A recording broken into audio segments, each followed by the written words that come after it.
Big news story, a lift in the forecast milk price from Fonterra. Midpoint now $9.20. We're headed into uncharted territory. I wonder what it's doing to the price of dairy farms. Let's find out. Let's ask Peter Newbold, the GM of PGG. I got a lot of G's in there, rights and real estate. And Peter, are the phones of your real estate agents running hot this morning, or were they, with people wanting to buy a dairy farm? Good afternoon. Yeah, good afternoon, Jamie. Look, I wouldn't say this morning yet, but over the last couple of months, we've seen a lot of activity in all the categories.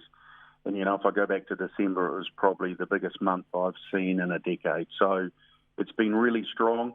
The dairy side has probably been a little bit quieter than, say, sheep and beef or grazing or horticulture. But there's still activity there and it's growing.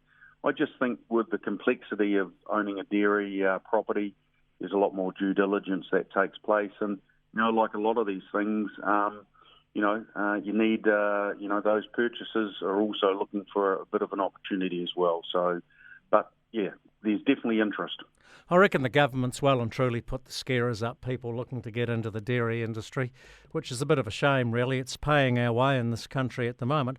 Look, the elephant in the room, and we'll come back to the other sectors, is the carbon farming, the forestry, taking over some of our best pastoral East Coast North Island land. And I'm all for growing a tree if you're going to chuck it on a slow boat to China eventually, but to grow a tree, to let it effectively fall over and rot in the ground is criminal, if you ask me. And I'm anti-carbon farming.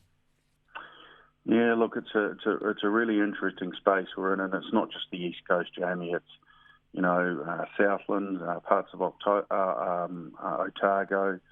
I've even seen it in North Waikato.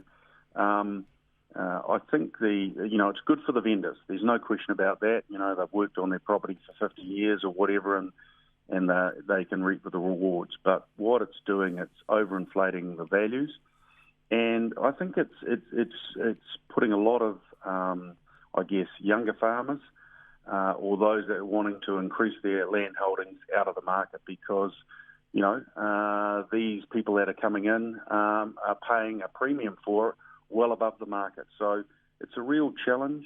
I think personally it's got out of hand.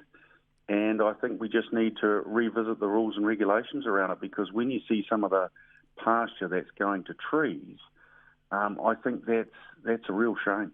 We're hearing whispers that Damien O'Connor and Stuart Nash, who has a really good background, interestingly, in forestry, are looking to do something about it. We'll have Damien on the show tomorrow to talk about this political hot potato. Regardless of the forestry interest and the carbon farmers punting the price of that grazing land, there's been strong interest for the past few years, really, in grazing blocks and sheep and beef. It's interesting when there's been less interest in the dairy sector where the returns are better. Yeah, look, and it's continuing along. Every time we list a good property, there's a lot of interest, and it's not just one or two; it's half a dozen, and so it's that momentum is continuing along.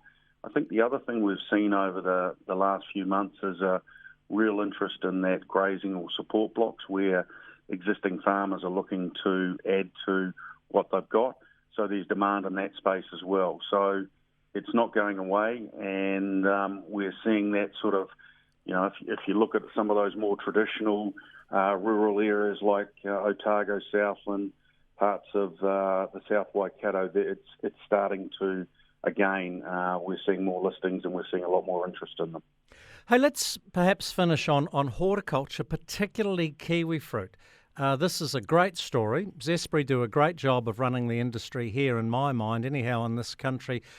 Why are we seeing a large number of kiwi fruit farms coming onto the market at the moment? Yeah, well, I think, Jamie, what we've seen over the last couple of years, there's been a real shortage, and people have held on to them because the returns have been fantastic. Well, they still are. But, what we're seeing, a number of properties coming on now is, people are coming into, say, retirement or succession, or they're looking at, redeveloping new blocks. And so we're seeing a number coming to the market. I think the most interesting thing is that the majority of them are of a high quality. So they're the top blocks that are coming to the market. And again, we're seeing a lot of interest. So it's going to be really interesting to see where, the per canopy hectare values land early next month. And I just got a funny feeling we might see a few more records. By the way, our PGG Rights and Property of the Week, which I haven't got in front of me, but I did have a look at it yesterday. It's a cracking kiwi fruit farm, right? Yeah, it's up and it's just out of Te Puke, and it's one of those ones that has come onto the market. And I think when you have a look at it, you'll see it's just premium. And properties like that don't come onto the market very often, Jamie. So it's definitely worth a look. Te Puke, heartland kiwi fruit country. Peter Newbold out of beautiful Central Otago. Interesting times in the real estate sector. Yeah.